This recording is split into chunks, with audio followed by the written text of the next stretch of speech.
Hello বাংলার নাটক প্রিয় জনগণ, কেমন আছেন সবাই? আশা করি সবাই ভালো আছেন। তো বন্ধুরা, চলে আসলাম নতুন ধামাকাদার একটি নাটকের আপডেট নিয়ে। আজকের নাটকটি হলো ঠিকানা।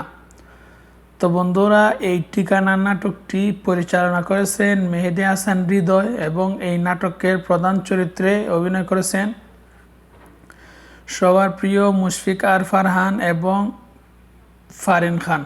তো বন্ধুরা, আপনারা কারা কারা এই নাটকের অপেক্ষায় ছিলেন? আপনারা চাইলেই কিন্তু এখন এই নাটকটি ইউটিউবের মধ্যে গিয়ে দেখতে পারেন। এই নাটকটি আজকে রিলিজ হয়েছে। খুবই সুন্দর একটি নাটক, অসাধারণ একটি নাটক, বাস্তবতার সাথে মিল রেখে এই নাটকটি বানানো হয়েছে। এই নাটকটি একটি ফ্যামিলি ড্রামা, ফ্যামিলি নাটক। তো বন্ধুরা, আমরা প্রথমে দেখতে পারি এই নাটকের মধ্যে মুশফিকা ফারহান বিয়ে করে এবং তার বিয়ে করা বউ এবং তার মার সাথে মিল থাকে না। তারপরে তার বউ বলে আলাদা বাসা নিতে। এইরকমভাবে এই নাটকের কাহিনী এগিয়ে যায়। তো বন্ধুরা, আমি দেখলাম একটা জিনিস, এই বিষয়গুলো কিন্তু বাস্তব এরকম ঘটতেছে।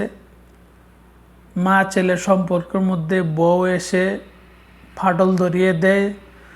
আর আমি একটা জিনিস খেয়াল করে দেখলাম, বাস্তবেও কিন্তু যদি আপনার সংসারে আপনার শাশুড়ি, শ্বশুর শাশুড়ি মানে নাক গলায়, এই সংসারটা কিন্তু অশান্তি হয়, খুবই অশান্তি হয়।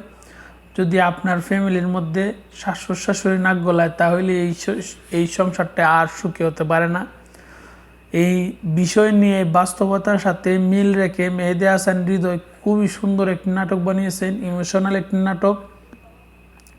এই নাটকের মধ্যে খুবই সুন্দর সুন্দর ইমোশনাল ডায়লগ রয়েছে। মুশফিকা ফারহান অসাধারণ অভিনয় করেছেন এই নাটকের মধ্যে।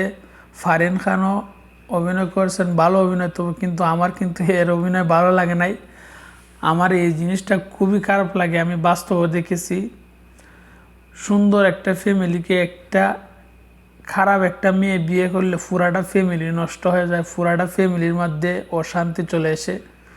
তো বন্ধুরা, আপনারা যারা যারা এইরকম ইমোশনাল নাটক দেখতে পছন্দ করেন, আপনারা এই নাটকটি দেখতে পারেন। খুবই ইমোশনাল একটি নাটক, অসাধারণ নাটক। আপনারা যারা যারা এই নাটকটি দেখেন নাই, তাড়াতাড়ি গিয়ে দেখে ফেলেন। এবং যারা যারা দেখে ফেলেছেন, আপনারা কিন্তু কমেন্ট বক্সে বলবেন এই নাটকটি আপনাদের কাছে কেমন লেগেছে। তো বন্ধুরা, আজকে পর্যন্তই। ভালো থাকেন, সুস্থ থাকেন। মুশফিকা ফারহানের যত ভক্ত আছে সবাই এই চ্যানেলটিকে সাবস্ক্রাইব করে রাখবেন। ভালো থাকেন, সুস্থ থাকেন।